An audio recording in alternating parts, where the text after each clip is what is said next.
Madam, first of all మేము ప్రశ్నించినటువంటి ప్రశ్న, sir ఎవరి డైరీలో ఉన్నట్టు వాళ్ళు అర్థం చేసుకుంటే దానికి మనం ఏం చేయలేం కానీ సార్. మేడం, మేము అడిగింది ఏంటంటే, ఏదైతే రాహుల్ గాంధీ గారు ఒక చేతిలో రాజ్యాంగాన్ని పట్టుకొని, ఒక చేతిలో వాళ్ళ పార్టీ మేనిఫెస్టో మీన్స్ ఆ పార్టీ రాజ్యాంగం, ఒకటి భారతదేశం ఎమ్మెల్యే డైరెక్ట్ గా అక్కడ బిఎస్పీ నుంచి కంటెస్ట్ చేశారు, నేను డిస్క్వాలిఫై చేశారు. మేము అడుగుతుంది ఏంది, ఏదైతే ఇండియా కూటమి మీరు ఢిల్లీలో చేసిన లానే ఇక్కడ కూడా అమలు చేయమని కొడుతున్నాం.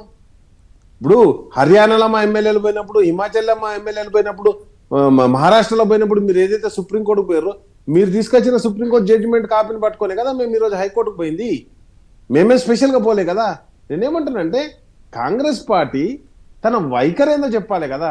ఢిల్లీలో ఒక వైఖరి ఉంటది, హైదరాబాద్ లో ఒక వైఖరి ఉంటుంది. 2014-2018లో మీ వైఖరి ఇదే అని చెప్పి మీరు కూడా ఆ రోజు ఓవరాల్ గా 40 మంది ఇంకా జెడ్పీటీసీలు ఎంపీటీసీలు ఈ కార్పొరేటర్లు ఈ లెక్క కాకుండా ఎమ్మెల్యేలే అన్ని పార్టీలు కలిపి 14-18 కలిపి 40 అన్నప్పుడు ఆ రోజు మీరు కూడా ఇదే వైఖరి చెప్పి చేశారా అనేది కూడా చాలా మంది ప్రశ్నిస్తున్నారు.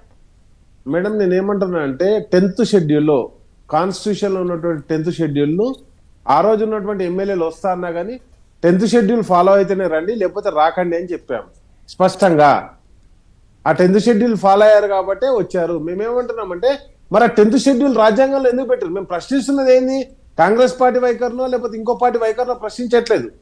మీరు ఏదైతే రాజ్యాంగాన్ని చేతిలో పట్టుకొని తిరుగుతున్నటువంటి రాహుల్ గాంధీ కాంగ్రెస్ పార్టీ, మేము రాజ్యాంగాన్ని గౌరవిస్తామని చెప్తున్నటువంటి కాంగ్రెస్ పార్టీ ఎందుకు ఆ రాజ్యాంగాన్ని గౌరవించట్లేదు? గౌరవించకపోతే గౌరవించమని చెప్పండి.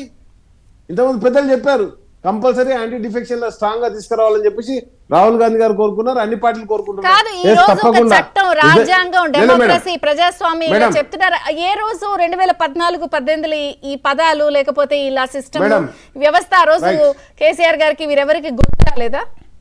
రైట్ మేడం, మీరు చెప్పినట్టుగా ఏ పార్టీ నుంచి గెలిచినాడో ఆ పార్టీలో ఉండాలి. పార్టీ మారితే వెంటనే వాళ్ళు డిస్క్వాలిఫై కావాలని చెప్పి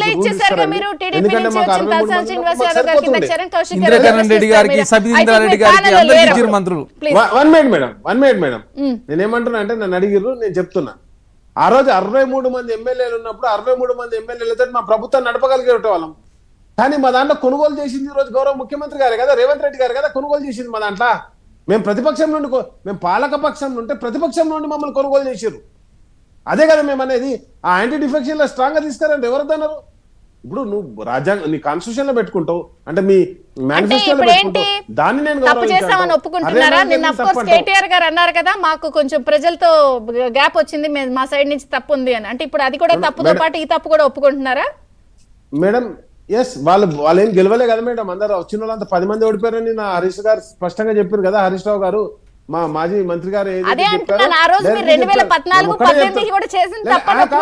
అంటే కాదు లేదు 1 మినిట్ మేడం, నేను ప్రశ్నిస్తుంది ఒకటే.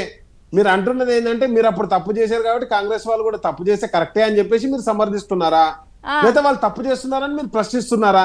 ఇక్కడ నాకు ప్రశ్న అర్థం కాలేదు మేడం. నేననేది ఏంటంటే, మేము చేసాము, మాకు పనిష్మెంట్ ఇచ్చారు అని మీరు ఒప్పుకున్నప్పుడు ఇప్పుడు వాళ్ళు చేస్తున్నారు కాబట్టి ఇది తప్పని మీ తప్పుతో